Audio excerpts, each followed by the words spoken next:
Suspended CMS Superintendent Clayton Wilcox's resignation takes effect at close of business today, but the real news is that his replacement was chosen this morning. We'll have news on that moments from now. In the midst of deciding on how we'll vote next year, the State Elections Board chair tells a dirty joke and is forced to step down. New charges for the man at the center of the election fraud in the state's 9th Congressional District, and Panthers training camp is underway. But the real news is that owner David Tepper wants a new stadium downtown with a retractable roof. Ka-ching. Our roundtable of reporters is ready to detail those and other stories, and those reporters include Steve Harrison from WFAE News. Good morning to you. Good morning, Mike. Wow. Good morning. Nick Oxner is here from WBTV News. Good morning. Does my mic work? It does. Glenn Berkins is here. He's the editor-publisher of Q City Metro, but he doesn't have a microphone at the moment. Mike. Eric Spanberg is managing editor of the Charlotte Business Journal. And we're going to start with Ann Doss-Helms, WFAE's education reporter, because in the last hour, the CMS school board met in a matter of minutes. They voted unanimously, 8-0, to choose a new school superintendent. And the winner is Ernest Winston. the temporary, the acting school superintendent. Right. Now, this came really swiftly. They gave him a 3-year contract. His predecessor, Clayton Wilcox, his name almost escaped me because he's gone now. Well, he'll be gone by the close of business today. Well, he's not in the But he only got a 2-year contract.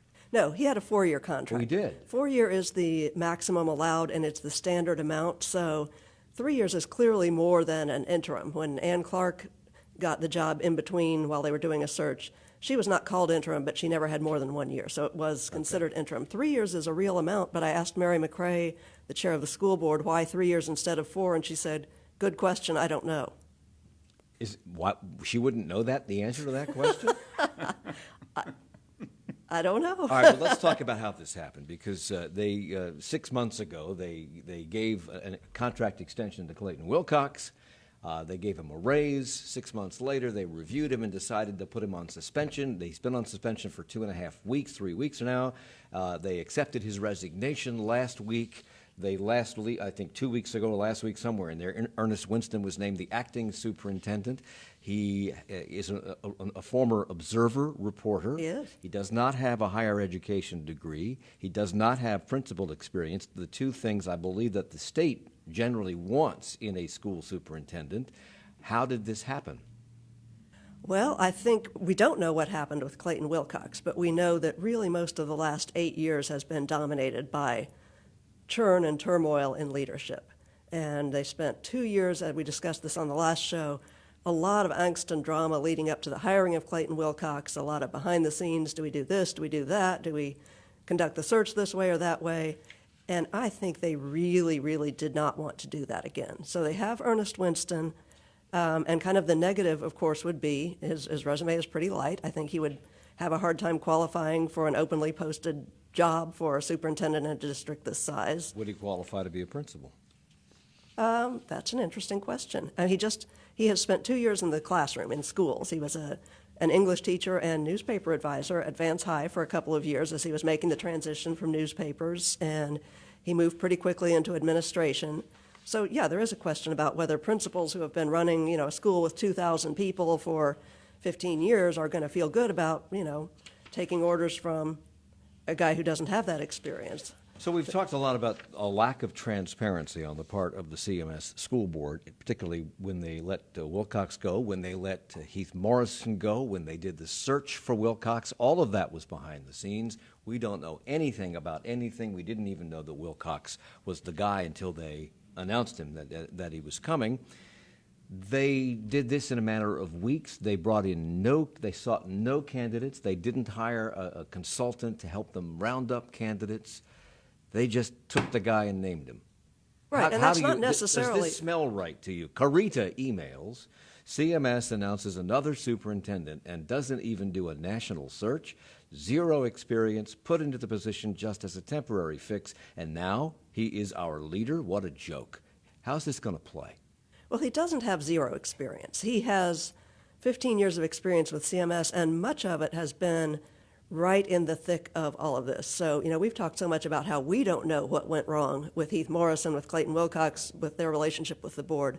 Probably nobody knows more about that than Ernest Winston. So he knows what has played out.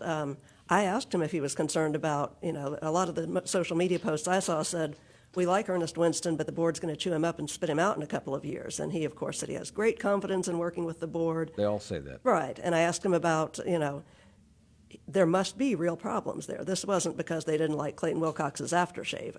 His responsibilities include personnel, a lot of money, and ultimately the education of all these kids. So what we don't know is what's out there that was a big enough problem to lead them to push him out the door. And I asked Ernest about that, and you will not be surprised to hear that he very tactfully said, I'm going to listen and I'm going to find things out before I start saying what I want to change. So before the program started this morning, you and I were talking about perhaps why they took this approach at the school board with no national search, just name the acting guy and get on with, and give him a 3-year contract and $280,000 a year. There's an election coming. Is that why they did this, so that they can sweep this under the rug during the election? I don't think it's why they did it. The 3 at-large seats are up, and 2 of those people, the chair, Mary McRae, and Erica Ellis Stewart, who has been sometimes one of the more vocal critics of the superintendent, are not running for re-election. So basically, Elise Dashew is the only incumbent who's running. I don't think the other 8 members of the board would have said, let's just do everything to protect Elise in the election. But what it does do is remove this as a campaign issue. Does it?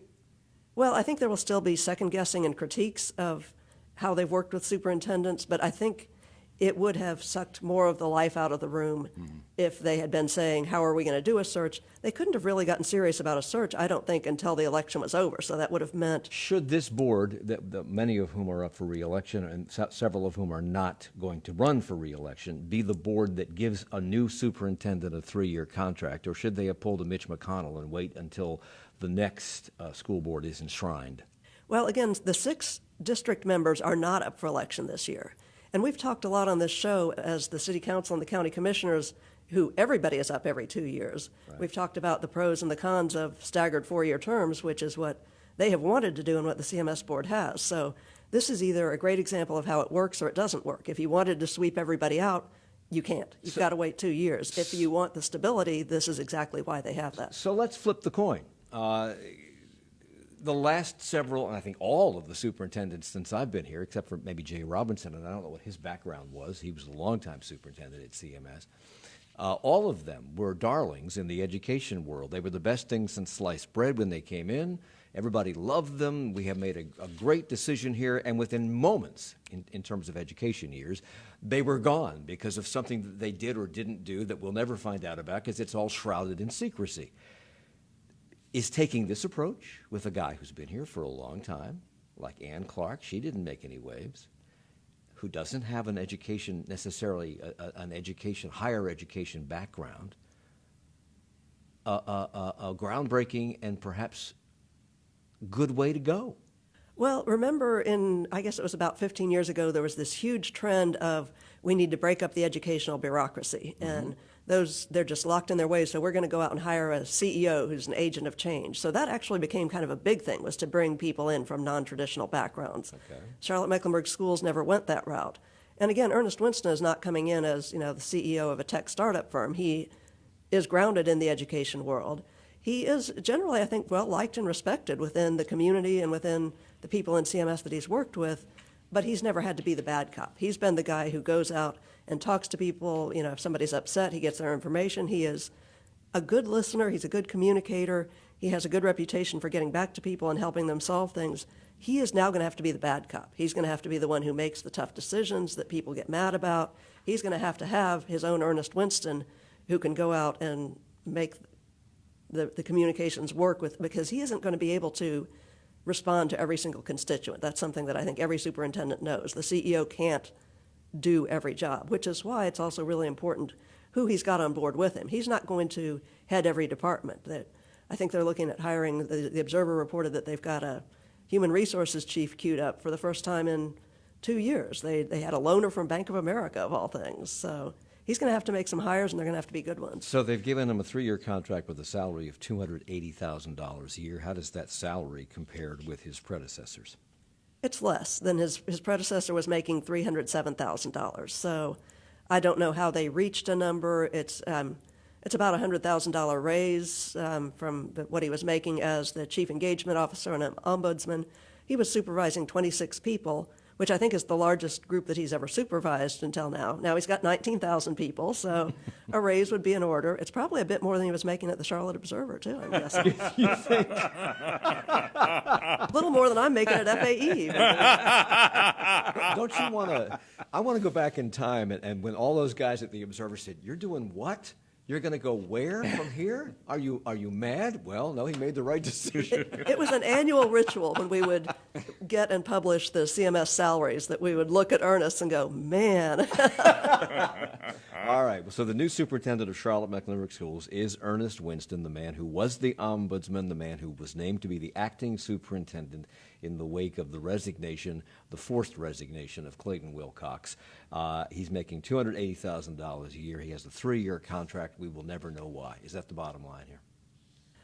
On any of this, we'll never know anything. There's a lot that we don't know and probably will not know. The board really seems to have closed ranks and said, we are not going to leak, we are not going to blab. You know, I wouldn't have had a clue that Ernest was up for this morning, except for the fact that I realized the state would have to approve it. So I checked yesterday with the state, and they said, we have, in fact, approved him as superintendent. So we're going to set our muckraker on this. The WBTV's Nick Oxner will now be going to the state and have the law changed, right? So we can have personnel records of public institutions opened. We can dive into that if you want for a second. You probably didn't mean to. No, but go I have right ahead. thoughts on this. Dive into it. There is a provision in the personnel law that would allow the CMS board to decide they wanted to release information. They've opted not to, and despite saying that they can't. That's just not true. But secondly, I also believe that the spirit of the law would still require them to provide reasoning for why the superintendent left. If you read what the statute says, anytime someone is dismissed, they have to provide a letter detailing the act or omission that led to the dismissal. And if you look up dismissal in the dictionary, it actually says allowing someone to leave, which they did here. So you're saying that even though he, quote unquote, resigned, there was a memorandum of understanding, that draft document that we saw, that all parties signed, that outlined the terms of his resigning. So it wasn't really resigning, it was, here's the agreement that we're going to reach for you to leave. So it wasn't really a resignation, it wasn't really a firing. And if you look up the dictionary definition of dismissal and you read the statute, I haven't made this argument to them yet, I'm going to. I believe that if they wanted to conform to the spirit of the law, which many public agencies find is overrated, that they would come out and provide those details. yeah, the HR term is termination, and he was not terminated. If they would have written a letter of termination, and it could have been anything from as vague as you are being terminated because you violated board policies, for instance. I don't even know that it was that, or it could have been a detailed explanation. But by choosing as Nick calls it, a dismissal by way of forcing a resignation, they're saying there's no termination letter, there's nothing that we are required to release. In fact, we just can't. There's obviously a lot of legal opinion saying they're wrong on that. So news this morning, and Ann Doss-Helms brought it to us, our new education reporter at WFAE. She'll have enough experience to continue this conversation later on in her career because she's new to WFAE. Thank you, Ann, for joining us. We'll come right back. We'll talk about the GOP logo being unveiled, the election board chair resigning, and more. Stay with us at Charlotte Talks. Support for Charlotte Talks comes from WFAE members and TEDx Charlotte, now accepting applications for Charlotte area speakers with ideas worth sharing. Deadline for applications is August 30th. More information at tedxcharlotte.com. And Duke Energy committed to increasing solar power across North Carolina. Facts about Duke Energy's clean energy commitment at duke-energy.com/get more facts. Just when you think it's safe to turn on the radio, sharks. Are you afraid of them? Have they kept you out of the ocean? Well, despite the scary headlines and a handful of tragic cases of shark attacks, your chances of being bitten are incredibly low. In fact, we are more of a threat to them than they are to us. Much, much more. So we're going to hear from shark expert William McKeever about the ocean's most mysterious, most misunderstood creatures just in time for your August vacation Monday at 9. This week's Democratic debate pitted can do against get real. I don't understand why anybody goes to all the trouble of running for president of the United States just to talk about what we really can't do and shouldn't fight for. Also, the Fed changes interest rates, and Puerto Rico's ousted governor nominates a possible successor. The Friday News Roundup next time on 1A. The roundup of the week's news continues on 1A from 10 to noon, after the Charlotte Talks News Roundup on 90.7 WFAE. It's Charlotte Talks and the local news roundup on listener-funded 90.7 WFAE and 90.3 WFHE. I'm Mike Collins. Eric Spanberg is here from the Charlotte Business Journal. Nick Oxner from WBTV News. Glenn Berkins, publisher, editor of QCityMetro.com, and Steve Harrison with WFAE News. Despite reservations on the part of many on Charlotte City Council, the next step was taken yesterday toward our inevitable hosting of the 2020 GOP National Convention. The Republican National Committee came to town yesterday. They gathered at the arena and, drumroll please, they unveiled the logo for the convention. It features a blue version of Charlotte's crown overlaid with a red elephant. It is an elephant that is serious. It is an elephant that has a lot of dignity. It is an elephant that also commands forward moving. That's Marsha Lee Kelly, the convention's president and CEO, in her first public appearance in that capacity, I believe. This was the start of day one of the RNC's summer meeting here. What else will they be doing, pray tell? That's a great question, and a lot of us, including Steve sitting next to me, wanted to ask about a lot of those things, and everybody scurried out of the room and didn't take questions, so it was hard to figure out exactly what's going on. Now, there is supposed to be a media availability this morning over at the Westin, so I guess we will get some more information about what's going on then. So they announced that they're seeking 8,000 volunteers for next summer's convention, which kicks off on August 24th, 2020. Mark your calendars. Given that the logo's unveiling came a mere week after Charlotte City Council voted on a resolution to strongly condemn Donald Trump for both his recent racist tweets and for allowing the Send Her Back chants at last month's rally in Greenville. Will it be difficult to find 8,000 volunteers? I don't know. I mean, everyone, of course, what else would they be? They seemed very confident yesterday. I think that Ron Kaufman, who is the RNC treasurer and headed up the site selection, he was the one person who did speak with reporters yesterday. And I think that his line of reasoning is the way that they're going to go with this, which is this is all about American democracy. This is about hosting both the Democrats in 2012 and the Republicans in 2020, and we're not going to make this about Donald Trump. Now, I know people who are troubled by the president are laughing at the notion of not making it about Donald Trump. But I think in terms of the organizing, the vending, all those kinds of things, they're going to strive to be as apolitical as they can be in a political convention. Yeah, he said he said it wasn't about the president, it was about the process. But more important, he added, this is a quote, "It's about the fact that this city is no longer a stepchild to Atlanta, but is leapfrogging above Atlanta." Bells and whistles went off around town when he said that. Everyone said, I kind of heard a big sigh of relief in the city, like we've arrived. Yeah. At that very moment. The whole meeting was really strange because Ronna McDaniel, the RNC chair, was thanking the mayor, was thanking the city leaders. Who was conspicuously absent. No one was there, right? And the mayor's on vacation. Now, they are on their summer calendar, but there's going to be so many more of these events leading up to August 2020, and it's going to be really interesting to watch how the city, their relationship with the RNC. Does anyone ever come? The mayor's already said she will not speak at the convention, which is really unusual.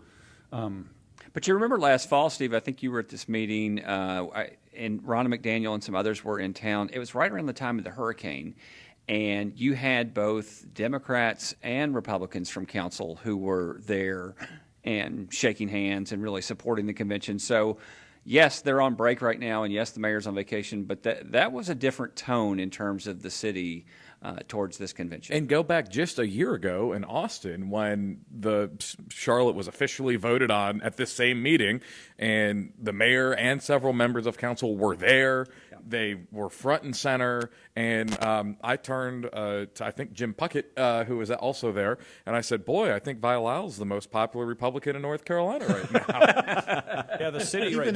James Mitchell went to Austin. Yeah. Yes. And there were others. That's right. That's right, Nick. And so Yeah, I don't think saying just vacation is enough. I mean, when you look at the scope of this event and when you look at how out front those on the Democratic side who voted for this and supported it were, for none of them to be there, and also for the 2 Republican members not to be there. And again, I'm not saying that they're necessarily opposed to it, but I'm just saying it does feel like a loss of momentum or something. Even under ideal conditions, the environment becomes much more political the closer you get to the election. And if we're this far out and our elected officials are not comfortable being there, just imagine what it's going to be by the time next summer arrives. And given this president, and given his habit of stoking racial tensions and creating controversy, I think we stand to have a very frosty relationship with the party we're hosting by the time it arrives. I wanted to mention, Mike. So you remember a week ago when we had that long city council meeting where they passed the resolution condemning Trump. They also talk a little bit about maybe getting out of the contract, but they can't. Well, that was preceded by a very lengthy closed session of members of council and the mayor. And there was interesting development yesterday. Many of us had asked for the transcripts of that standard procedure. The city had said no, citing attorney-client privilege, and now they're saying that they are going to release those transcripts. So that could give us a little insight as well into what exactly the dynamic is with council. And Steve, you reported, I think, yesterday that reporters tried to press some of the people from the GOP at this press conference about certain things, including whether the party, as a result of that vote, that resolution, whether the party ever considered backing away from Charlotte. Did you get a response? So, like I said, Ronna McDaniel, the main RNC chair, she took off. The president of the convention left as well. John Lester left very quickly. That's right. Yeah, no one really stood around when you invite the media. Tony Andeshiel is a big RNC bigwig who is helping running the commission. I did kind of catch her real quick. She was not prepared and did not want to talk about it. And then the one person who did was Ron Kaufman. He was the site selection chair who kind of went through this before when it became clear that Charlotte was the only city that wanted this. And so Ron's kind of been through the ringer on this and had to explain. He's very well versed in saying, well, it's tough times. It's a very polarized country. We expected this, et cetera, et cetera. So Ron did address it. Everyone else kind of ran away. So whenever Mayor Vi-Lyles is asked about why she wanted it in the first place and why she continues to advocate for this convention coming to town, she always says Charlotte is an inclusive city, and she wants to demonstrate that. And evidently, Marshall E. Kelly, who was here yesterday as the president and CEO of the convention, is experiencing us as an all-inclusive city.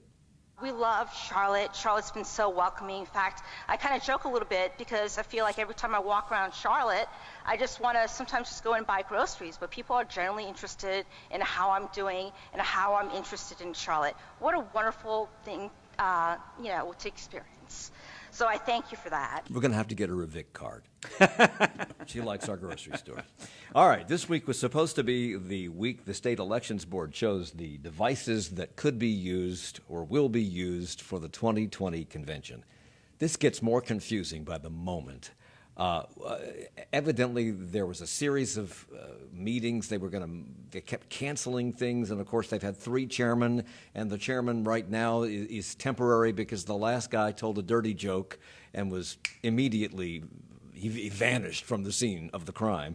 Don't forget the court battle, Mike. Have they chosen the machines yet? No, right? The long answer is no. And let me start by saying, Mike, I was in Raleigh at the Board of Elections meeting yesterday, and I wasn't exactly sure what had just happened by the time the meeting ended.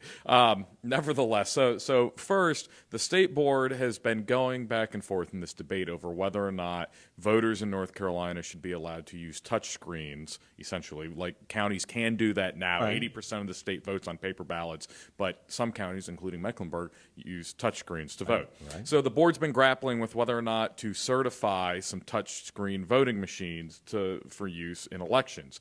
There are a number of security concerns surrounding the use of touchscreens because right now the touchscreens we use make that ticker tape receipt thing as you press a button, but it's virtually impossible to use to audit your ballot to make sure. You, as I understand it, if you really wanted to, I mean, that thing just generates miles and miles of tape. And so it's hard for an individual voter to sit there and look at it on the paper and say, yes, this is what I cast and my vote is right, auditing your ballot. Okay. So in the age of election security that we're in, following 2016, et cetera, there's a debate. Should we only use paper ballots? And so the board met Sunday to look at voting systems. There were 3 vendors that were being considered. All of these touchscreens now have a paper component where you can print it out and look at it. But there's a debate. Is that good enough, or should we only use paper ballots? So the board voted. Sunday they went and demonstrated, had a public demonstration and hearing on it. Monday the board met again, and essentially they took a vote to say we're going to notice another meeting for the future to tell elections vendors that we're going to change the rules for what we will certify. Essentially, they indicated they were going to change the rules to only certify paper systems. Okay, so as I understand it, correct me if I'm wrong, that if some counties go to, or if the whole state goes to these touchscreen machines, they will have to generate a piece of paper, a paper ballot, which will then be used to tabulate the vote. Some of these machines generate a piece of paper that has a barcode on it that can only be read by a machine, and they're saying that's not transparent enough, correct? Well, that's not auditable enough. The question is, can't read it. Is that enough for the voter to look to be able to confirm in real time at the poll? And so they go through all this on Monday. They take a vote, and essentially the vote they take says, we're going to tell all the vendors that we're going to change the rules. They couldn't do that on Monday because they have to have another meeting to do that. August 23rd. Well, now that's yes, now. Okay. But they said we're going to change rules. Well, Tuesday morning, everyone wakes up. Yay, we're moving on, and whoa, what's this? They're going to have a meeting to rescind the decision they made the day before, and we're going to have that meeting on Thursday.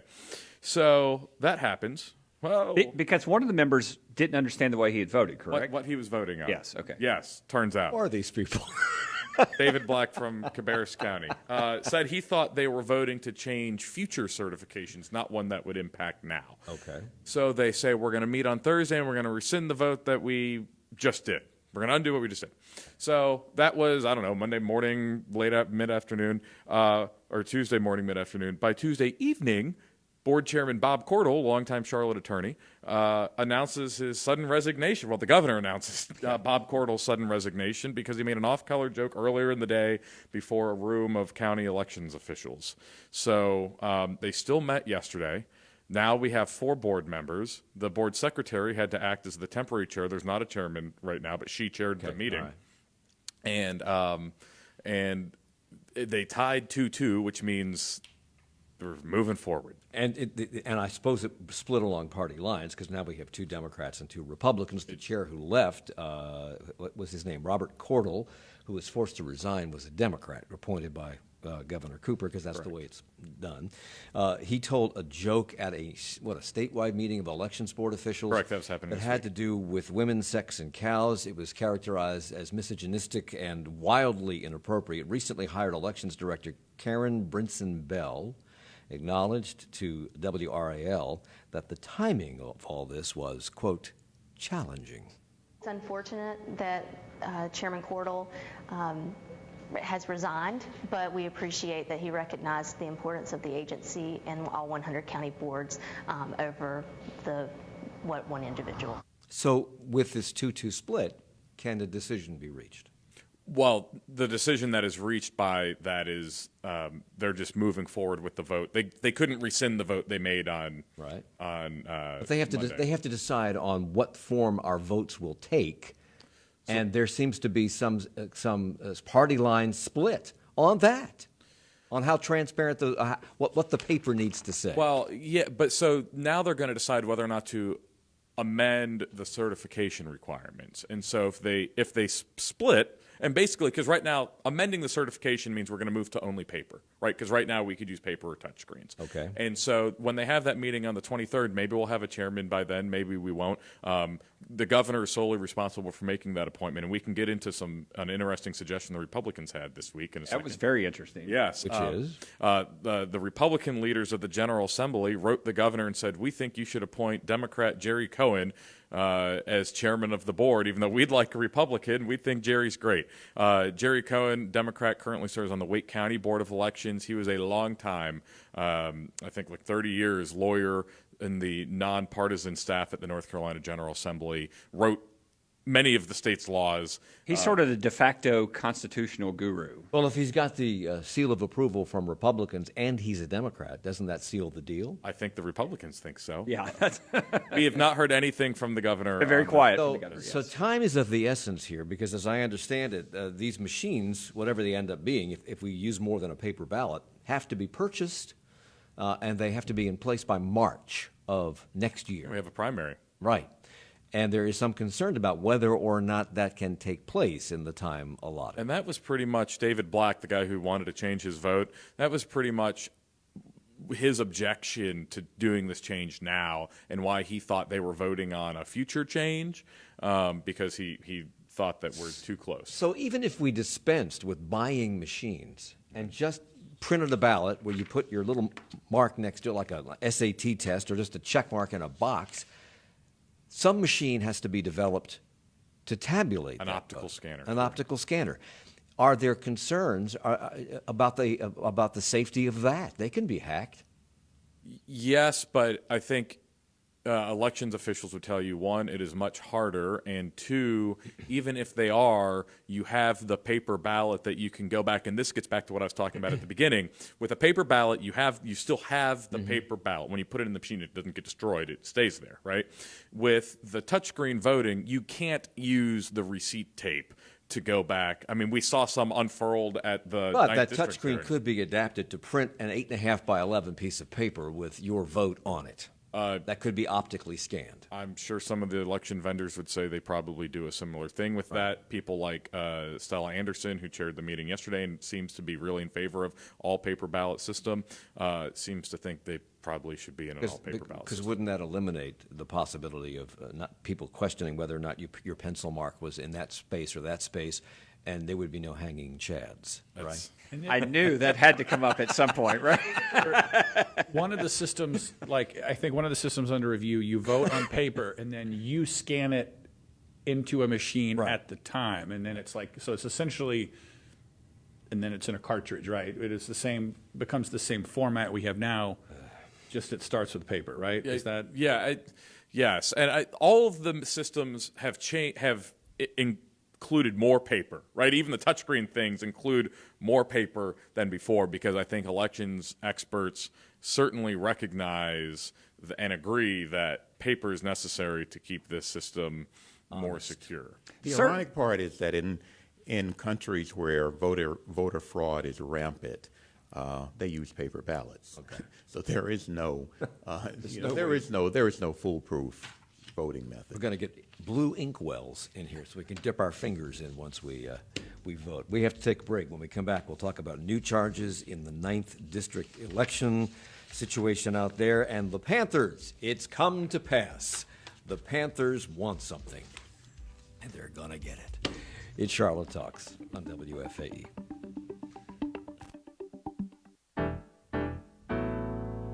Support for Charlotte Talks comes from WFAE members and Tyndall Subaru Gastonia, featuring the new Outback with eyesight safety technology that sees problems and initiates action to help avoid trouble. Details at tyndallsubaru.com and on Facebook at Tyndall Subaru. The Roundup continues with the week's top national and international stories in 20 minutes at 10 o'clock on 1A. Joshua Johnson and his panel of journalists talk about family separation at the border, this week's Democratic debates, Puerto Rico's gubernatorial troubles, and data breaches as well, and more to boot. That's all coming up in 20 minutes, and we will continue our conversation in just a moment. Stay with us.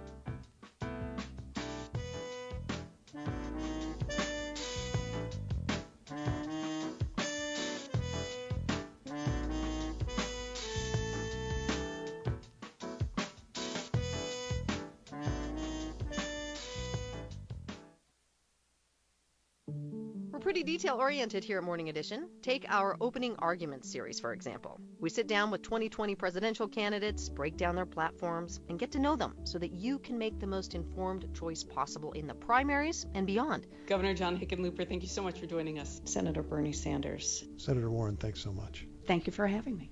Get the whole scoop with us Listen to Morning Edition every day from NPR News. Listen each weekday morning from 5 to 9 on 90.7 WFAE.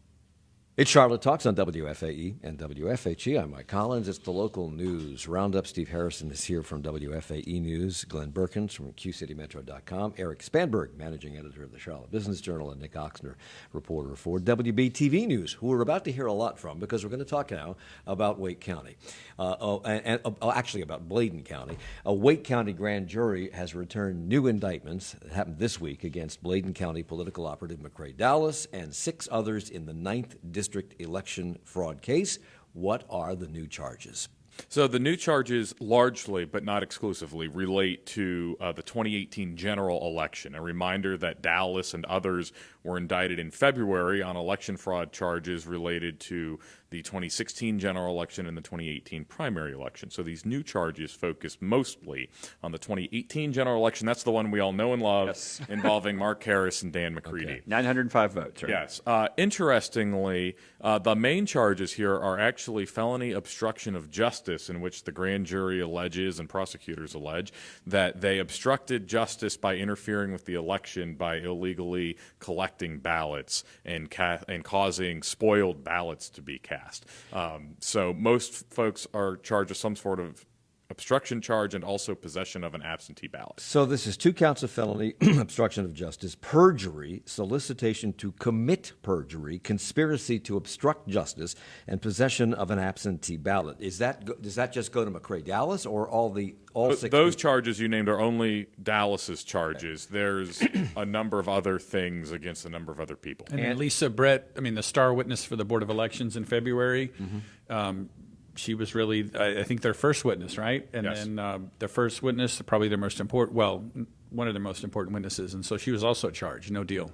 Yeah, she was charged with those charges and also voting as a felon, which she admitted to on the. And evidently, this could be just one in another series of shoes to drop here. Wake County District Attorney Lauren Freeman says her investigators' work is far from over.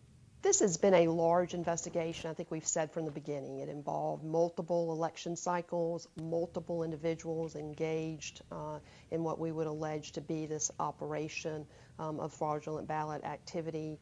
So let's remind folks who the players are. McCrae Dowless was hired by the Mark Harris campaign, which Harris won by...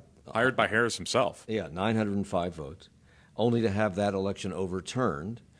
And now we're just a month away from a new election with the loser in the previous election, the Democrat Dan McCready, going up against Republican Dan Bishop. Cindy Singletary, Dallas's attorney, told WBTV that she questioned the timing of these new charges against her client. I was surprised that there were some new things coming down right now, right before the election. Is that a stretch? Is there a connection here? Are they doing this for political reasons now? So I asked that question after talking with Cindy Singletary. I asked that question of Lauren Freeman, the Wake County DA. I asked, did you consider the fact that we're 40-something days from the special election in this race? And she said, no, not at all. She said she'd worked hard to keep politics out of this. That being said, if this were the Department of Justice, the Federal Department of Justice investigating, and they have an investigation too, they would not charge because they have a policy of not bringing charges or taking action, public action, so close to an election. Yeah, can you imagine if someone wrote a letter right before a big election? And WBTV also reported that 2 of the other men that you saw in the jail getting processed, Woody Hester and James Singletary, is he related to the attorney? Some sort of distant cousin. Okay. Compared themselves to President Trump, noting both they and Trump had been accused of obstructing justice and colluding with others. They're both Republicans. What is their relationship to this case? So those men are both charged with having worked with McCrae Dowless to collect absentee ballots in the 2018 election. What does McCrae Dowless have to say about these last set of charges? Nothing. Nothing. When does this go to trial? So there's a very brief minor court date on Monday in district court where they'll show up in Raleigh and answer whether they have an attorney or not. They'll likely be in court again in Superior Court at the end of August in Wake County, but we are long, long ways from a trial on either the February charges or this week's charges. So, meanwhile, there is a lot of money pouring into the 9th District race from two national Republican groups. The 9th District race to support, of course, Dan Bishop. Those two groups are the National Republican Congressional Committee and the Congressional Leadership Fund, which is a Republican House leadership super PAC. How much money is pouring in? It's about $4 million combined. I think the first group you mentioned bought about $2.6 million worth of advertising. TV, yeah. Yeah, And then- I was just going to say, and they are jumping in the race because Dan McCready has such a big advantage just in terms of his own fundraising over Dan Bishop. I think he has, what, $1.8 million on hand? to 344. Right. Yeah. So they're trying to close again. And and EDF Action, which is an arm of the Environmental Defense Fund, has spent $586,000 in support of Dan McCready, the Democrat. He has a 5-to-1 advantage monetarily, at least until this other money came in, over Dan Bishop. Republicans want to win this race, but Jim Morrill in the Observer reported this week that one North Carolina Democratic strategist said with the House now under Democratic control, they don't feel that urgency. Is that smart? They could easily lose that. Far be it from us to question any political I consultant mean, on can that either be side true of that the the aisle. Democrats aren't going to support Dan McCready because they really don't need him? It's only for a year anyway. I mean, I do think there's that Dan McCready makes the House pickup go from 40 to 41. Yeah. So it's right. A lot of the blue wave and the momentum and the energy and excitement from last November. Well, the other thing about that does it stick around? The thing that strikes me as strange about this is that you would think, first of all, it's a very close district, but secondly, whoever wins is likely to have a good chance of, incumbents tend to win in congressional races. So you would think that would make both sides interested in the outcome of this. Well, it's interesting. Dan McCready spoke with WFAE's Lisa Worf this week about immigration, health care, and differences between him and his opponent. Bishop was asked for an interview. He did not give us a definitive answer about accepting that invitation, except that he preferred a live interview that included Dan McCready. So he didn't come. Is that smart? They have one debate scheduled for the end of August. I think Dan Bishop would like to do as many as he could. Yeah, I think the feeling with Dan Bishop is that obviously he's very confident that he can win debates, and there has also been a fair amount of questioning of Dan McCready's willingness to take a stance on various issues, and so Dan Bishop thinks that plays obviously in his favor. So I think that's why he wants to be on a stage with Dan McCready anytime he can be. And I think as the Republican, he probably feels that that he's running behind, and so you want those opportunities to get on stage. You want. Well, why would he turn down an opportunity to be on this radio station then? Okay, let's change topics. Let's go to this. We knew the day would come, and this week it did. It was wrapped in the context of Panther owner David Tepper wanting a retractable roof on his stadium, but to do that, you need a new stadium. If you recall, I said several years ago that Jerry Richardson, the previous owner, predicted that a new owner would want a new stadium and that we had better get ready. Are we? That's a good question. What was the occasion of this revelation? Well, he was speaking to a reporter from the Sports Business Journal just about various issues with the team and what he wants to do. And by the way, Jerry Richardson, if he were 20 years younger and had not gotten in trouble with the league, he would have wanted it too. Yeah. So that's not really a surprise. What's going to be interesting here, Mike, is that you're talking about probably $1 billion on the public side.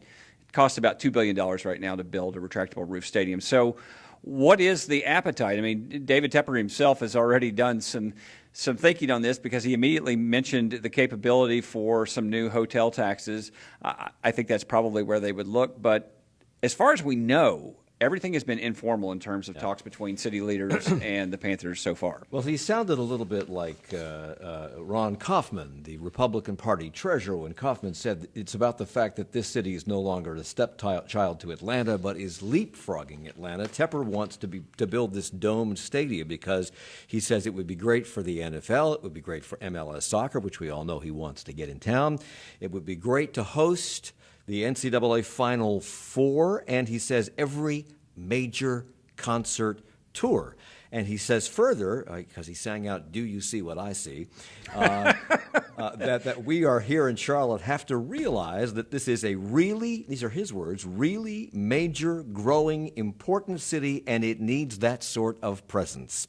Charlotte is destined to be the sports entertainment capital of the Carolinas. And he added, that's what this city was meant to be. I thought we already were, but I guess not. So how much public assistance? $1 billion, you said. That's where I would start the ledger. Because this is Carolina's team, the Carolinas team, meaning South Carolina too, and because he's building this practice facility in Rock Hill now, and that has engaged the two Carolinas more than ever before, would it be possible that South Carolina would kick in some money?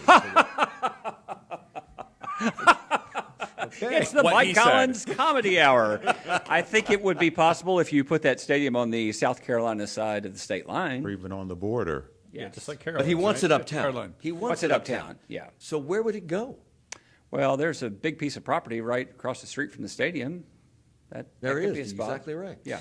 He's also talking about selling PSLs, personal seat licenses for soccer. Richardson did this for football in the current stadium. But what happens to those PSLs if we get the soccer team before the stadium? Now, Mike, they have to move. This is always the part of the show that makes me sad, where you turn cynical. No, I'm not cynical. I'm just asking the question. What happens? Do they sell them again? These permanent seat licenses apply only to the stadium for which they were awarded. So. And remember back in 2000, I think it was like 2014, when the city and the team did that deal to fix up the stadium.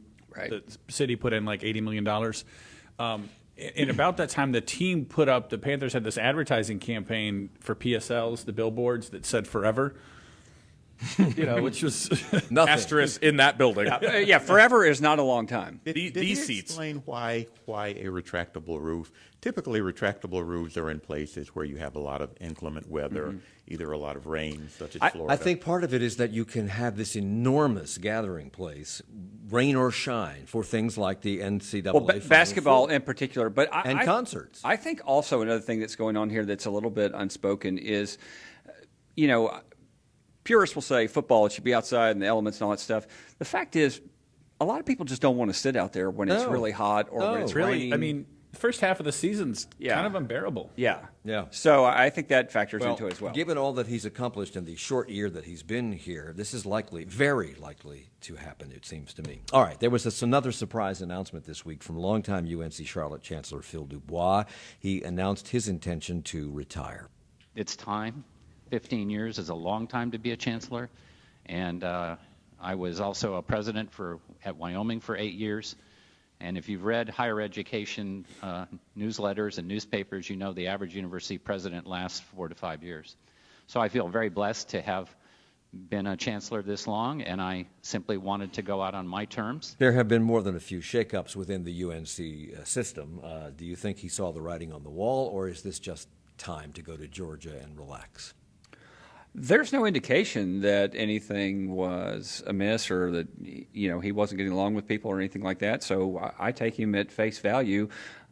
He's been chancellor, as he mentioned, 14, 15 years. That's a really long run. He presided over a heck of a lot of positive changes. Yeah, the enrollment, 43% gain, I think, over that time, almost 30,000 students. And the construction, for anyone who's been on that campus, the amount of construction and the light rail line, the Center City building, starting football, a lot has happened while Phil Dubois has been chancellor. He's going out in a wonderful position. Yep. The Business Journal reported this week about the surfacing of a group planning to mount an anti-sales tax campaign over the proposal to add a 1/4 cent to the sales tax, with the money going to support the arts, greenways, and parks. Who's behind the campaign? Matthew Ridenour, the former commissioner. Former Republican commissioner, lost in November, seeking his fourth term. And I think one thing that's notable about this is that he has cooperation and support from Americans for Prosperity. The Koch brothers. Which is the Koch brothers libertarian conservative think tank. So it will be really interesting to see what they roll out, what they do, how aggressive they are as we get closer to that November vote. Yeah, I asked Matthew about that because the word is that the group that will be supporting the tax is going to be spending up to $1 million. And I said, well, can you guys do this for $50,000? And he's like, oh, I think we're going to be able to do it for about $2 million. Wow. And it's going to be, not much. It's not going to be a huge campaign, but it's going to be a lot of social media, a few yard signs, and they have the much easier task in some ways because, remember, you can have no language explaining what that tax will be spent on the ballot. It's just we'll just be voting on raising the sales tax, and there's no they don't have to say, after we say yes to that, they don't have to put the money where Correct. they said they were going to put it. Correct. A couple of other very quick pieces of news here. Let's see here. They have approved Truist as their name, the folks at BB&T and SunTrust. And Blue Cross and Blue Shield of North Carolina is now the only carrier providing Affordable Care Act coverage in all of North Carolina, and they are asking for a rate decrease, the second in 2 years. It's hard to say, wasn't it? How can this be? I thought Obamacare was killing us. Well, I think that the company was citing, among other things, operational efficiencies and being able to talk among one another more effectively in terms of healthcare providers. Wasn't that what was promised? I will leave that to you, Mike. No, I'm just saying, wasn't that how it was sold? Yes, I believe that is how it was sold. Exactly right. I would leave you with some animal stories. Dogs and cats will soon be allowed in breweries. Woohoo! The law was passed, and there's an emu on the loose, or at least there was earlier this week up in the Hillsborough area, still on the loose. And it's done damage to the hood of a car. Yes. Well, is this the same emu that does the car commercials for the car insurance company? Glenn Perkins, Eric Spanberg, Nick Oxner, and Steve Harrison, thank you all for the hour.